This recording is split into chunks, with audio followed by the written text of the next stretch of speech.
sa papa mu ngi fi ñëw léegi mën nañoo waxtaan sa papa ñaata jabar la am benn bëgg nga mu amaat beneen muy ñaar non. Toujours dans le cadre de booster l'attractivité de la ville de Kolda, le maire El Hadj Mamadou Diawo a organisé un arbre de Noël à l'occasion des fêtes de fin d'année ce mercredi 28 décembre 2022 à l'hôtel de la ville.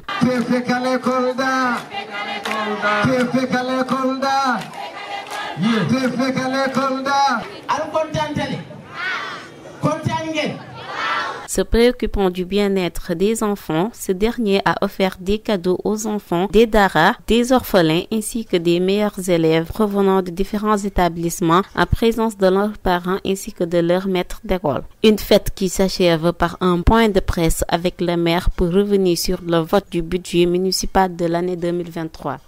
D'abord, nous avons voulu être réalistes parce qu'il ne sert à rien d'avancer des chiffres qu'on ne peut pas atteindre. Et contrairement à beaucoup de communes, nous, notre budget est en baisse par rapport à N-1. Pourquoi? D'abord, nous avons fait une évaluation de nos recettes propres. Et nous nous sommes rendus compte que dans les prévisions de recettes qui étaient dans les tableaux qui servaient à alimenter les différentes lignes du budget, il y avait des projections dont les réalisations n'atteignaient pas les 25%. Donc ça veut dire que nous prévoyions peut-être 100 millions de recettes alors que nous avons eu au résultat 25 millions.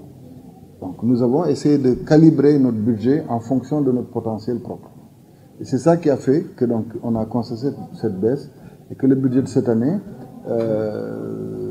est de 903 221 000 francs. Donc essayer d'être réaliste, c'est qu'on sait aussi qu'on a un potentiel fiscal fort et nous allons travailler sur les niches de recettes qu'il y a au niveau de Kolda pour que la collectivité elle-même apporte un plus dans la mobilisation des ressources propres au programme. Donc nous avons un budget de 903 millions qui épouse notre vision avec un montant alloué aux investissements d'environ 236 millions. Les 236 millions ne prennent pas en compte les fonds qui vont être issus des fonds du PACASEN et des fonds de concours. Donc c'est vous dire qu'on va vers certainement, parce qu'avec le PACASEN on escompte cette année au moins 600 millions d'investissements, puisque nous avons été performants. D'ici le 20 janvier, les rapports vont être déposés et nous pensons que nous pouvons escompter au minimum 600 millions avec le PACASEN. Ça n'a pas pris en compte les fonds qui peuvent être issus du PNDL, qui aussi est un instrument partenaire qui nous permet d'investir. De la même manière que ça n'a pas pris en compte les fonds de concours. C'est vous dire que sur la base de nos propres projections, nous sommes à 223 millions, mais sur la base de ce que nous pouvons escompter du PNDL, du PACASEN et des fonds de concours, nous pouvons avoir 1 milliard supplémentaire ou en tout cas une fourchette minimale de 800 millions qui vont être alloués aux investissements. Ça nous permet de continuer d'abord ce que nous avons commencé.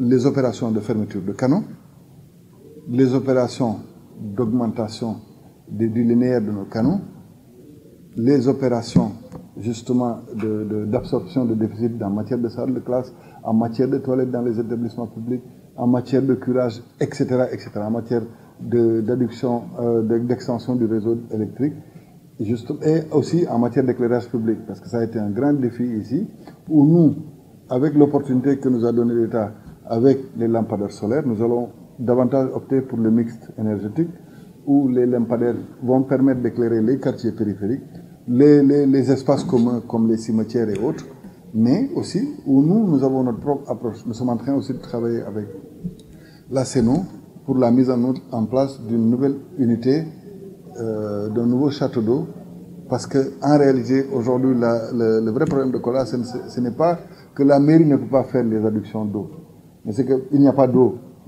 Quand même vous faites les tuyaux d'adduction, il n'y a pas d'eau. Le potentiel est largement dépassé. Donc, nous avons déjà identifié avec les services techniques de la CENO le site qui doit abriter ce nouveau château d'eau.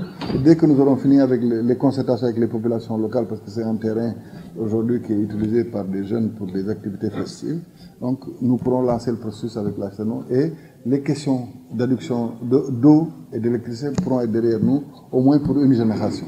Voilà l'ambition que nous avons. Maintenant, l'autre particularité que nous avons eue cette année dans le budget, c'est que nous profitons de cette incursion qui est possible pour apporter un appui particulier à certains secteurs qui peuvent demain changer le cadre économique dans lequel nous vivons. Et c'est pourquoi nous avons créé beaucoup de rubriques au niveau du budget qui vont servir de fonds de soutien ou de moyens d'acquisition d'outils de travail.